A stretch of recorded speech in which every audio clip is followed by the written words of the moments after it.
अस्सलाम वालेकुम। आज के पेशेंट की स्टोरी एक बड़ी ख़ास स्टोरी है और इसीलिए हम इसको ऑन कैमरा लेके आए हैं। आज के पेशेंट हमारे सैयद इरफान हैं, जो कि काफ़ी दूर से तशरीफ़ लाए हैं। इनका ताल्लुक बावलपुर से है और ये बाय प्रोफेशन एक स्कूल के प्रिंसिपल हैं। यूजुअली जब सुबह पेशेंट हमारे क्लिनिक पे पहुंचता है तो इनिशियली उसको प्रिपेयर किया जाता है। प्रिपरेशन में उसके ब्लड सैंपल्स लिए जाते हैं, उसका ड्रेस चेंज किया जाता है, उसकी हिस्ट्री ली जाती है और उसके पीआरपी के सैंपल्स लिए जाते हैं और कुछ नमिंग क्रीम वगैरह उसको अप्लाई की जाती है। लेकिन आज के पेशेंट ने हमें ये सब करने से मेरे स्टाफ को रोक दिया, क्योंकि ये इनिशियल 1 घंटे का काम ऑलमोस्ट स्टाफ करता है और उसके बाद डॉक्टर का काम शुरू होता है।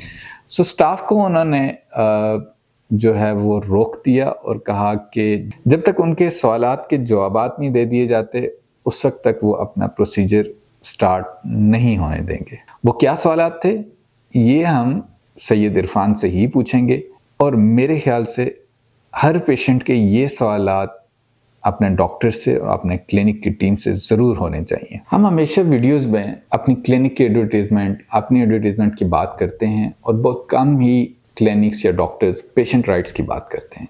आज की वीडियो प्योरली पेशेंट के राइट्स पर है और ये हम पेशेंट की ज़ुबानी ही सुनेंगे। मेरा नाम सैयद इरफान हैदर है और मेरा ताल्लुक़ बहावलपुर से है। मैं काफ़ी अरसे से ट्रांसप्लांट करवाना चाह रहा था, लेकिन मैं किसी भी क्लिनिक से मुतमैन नहीं हो पा रहा था, क्योंकि मुझे वहाँ के क्लिनिक्स वाले अपने ऑपरेशन थिएटर और इंस्ट्रूमेंट तक रसाई ही नहीं दे रहे थे। फिर मैंने डॉक्टर जवाद जहांगीर साहब के क्लिनिक पे रब्ता किया और मैं यहाँ आया और अपने सवालात रखे। मेरा मेन कंसर्न जो था वो स्टेरिलाइजेशन था और मेरे जो सवालात थे वो यही थे कि जो थिएटर की स्टेरिलाइजेशन है और जो आपकी ये डिस्पोजेबल किट है इसके मुतालिक था, क्योंकि इससे पहले भी मैं कोई एक या 2 क्लिनिक का विज़िट कर चुका था, जिन पे एट अ टाइम 6-6 लोगों का ट्रांसप्लांट किया जा रहा था, लेकिन वो माहौल नज़र नहीं आ रहा था जो डॉक्टर जवाद जहांगीर साहब के क्लिनिक पे मिल रहा है। तो डॉक्टर साहब ने मुझे मुकम्मल तौर पे इस हवाले से ब्रीफ़ किया और सैटिस्फाइड किया। जब मैं मुकम्मल तौर पर सैटिस्फाइड हो गया तब मेरा ट्रांसप्लांट का सेशन का आगाज़ हुआ। अब मैं मुकम्मल तौर पर मुतमैन हूँ कि मैं एक सेफ़ हैंड्स में हूँ और मेरा ट्रांसप्लांट एक अच्छा सर्जन ही कर रहे हैं। सैयद इरफान साहब की अच्छी बात ये थी कि उन्होंने स्टाफ को डायरेक्टली इंस्ट्रक्ट किया कि जितनी भी डिस्पोजेबल आइटम्स हैं वो उनकी आंखों के सामने खोली जाएं, ताकि उनको ये यकीन हो कि ये उन्हीं के लिए ओपन की गई हैं।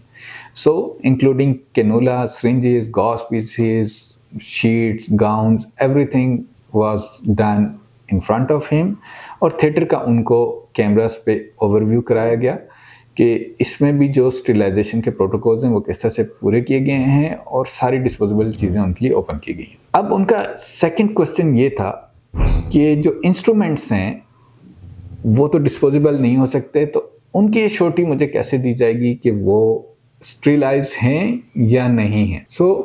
हमने उनको बताया कि हमारे यहाँ इंस्ट्रूमेंट्स को प्रॉपर्ली ऑटोक्लेव किया जाता है और उसका प्रूफ हर पेशेंट के सामने उसको दिया जाता है। वो क्या प्रूफ है आए मैं आपको दिखाता हूँ। ये वो सेट है जो हर दफ़ा न्यू नहीं होता बल्कि रीयूज़ होता है, लेकिन उससे पहले इसको प्रॉपर्ली ऑटोक्लेव किया जाता है।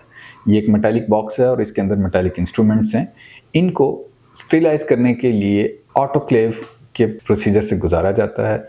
ऑटोक्लेव एक स्पेशल मशीन है जिसके अंदर हाई टेम्परेचर मेंटेन किया जाता है और स्टीम बनती है। इन इंस्ट्रूमेंट्स को उनके अंदर रखा जाता है। 121 सेंटीग्रेड पे वो स्टीम का टेम्परेचर जाता है और उसमें 15 to 20 मिनट्स इन इंस्ट्रूमेंट को रखा जाता है। ये प्रोसेस करने से पहले हर बॉक्स में एक गेज रखी जाती है जिसकी शेप और कलर पहले इस तरह का होता है। आप देख सकते हैं कि इसको स्टेरी गेज कहते हैं और इसके ऊपर जो गेज है वो वाइट इन कलर है। जब रिक्वायर्ड टेम्परेचर अचीव हो जाता है और टाइम भी अचीव हो जाता है तो ये स्ट्रिप ब्लैक कलर में चेंज हो जाती है, यानी कि ऐसे। हम जब भी पेशेंट को थिएटर में लाते हैं और इंस्ट्रूमेंट बॉक्स पेशेंट के सामने ओपन करते हैं उसको ये प्रूफ शो किया जाता है और ये प्रूफ उसकी फाइल के साथ अटैच होके पेशेंट के साथ भेजा जाता है। आप इस ट्रॉली पर डिफरेंट चीज़ें देख रहे हैं। इसमें से कुछ चीज़ें इंस्ट्रूमेंट्स की मद में आती हैं जिनको ऑटोक्लेव किया जाता है, जैसे कि इस बॉक्स के अंदर मौजूद चीज़ें, ये बाउल्स, पैटी डिशेस। बाकी सारी चीज़ें डिस्पोजेबल हैं, like syringes, gauze pieces, blades और बाकी चीज़ें। मेरे हाथ में इस वक्त ये माइक्रो पंच है जिसके ज़रिए हम हेयर्स की एक्सट्रैक्शन करते हैं। ये इस मशीन के आगे इंस्टॉल होता है और ये हर पेशेंट के लिए सेपरेटली यूज़ होता है और सर्जरी के बाद इसको डिस्कार्ड कर दिया जाता है। इसी तरह वो ब्लेड्स, चाहे वो सेफायर हैं या कोई भी दूसरा ब्लेड है, वो भी सिंगल पेशेंट के सिंगल यूज़ के लिए होता है और उसके बाद उसको डिस्कार्ड कर दिया जाता है।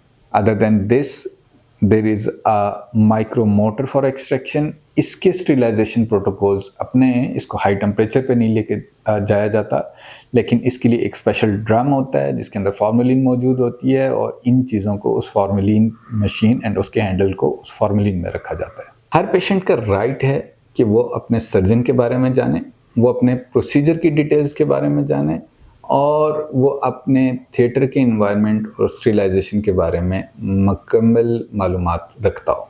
मुझे इंतहाई खुशी हुई इन पेशेंट से कि इन्होंने अपने टिपिकल नंबर ऑफ़ ग्राफ्ट्स की जगह कि कितने ग्राफ्ट्स लगेंगे, कितनी कवरेज होगी, ये सवालात छोड़ के इन्होंने मेरे से स्टरीलाइजेशन के बारे में सवालात किए और जब तक उनकी सेटिस्फेक्शन नहीं हुई, उन्होंने अपनी अपॉइंटमेंट होने के बावजूद टीम को गो अहेड नहीं दिया। आप भी अपना क्लिनिक और डॉक्टर सेलेक्ट करने से पहले अच्छी तरह ये मेक श्योर कर लीजिए कि आपका क्लिनिक जो स्टरीलाइजेशन के प्रोटोकॉल्स हैं उनको अच्छी तरह से फुलफिल कर रहा है या नहीं कर रहा, और आप एक सेफ सर्जन के हाथों में जा रहे हैं या नहीं। ये आपका राइट है और हर क्लिनिक और हर डॉक्टर को आपको इस बारे में तफसील से ब्रीफ करना चाहिए।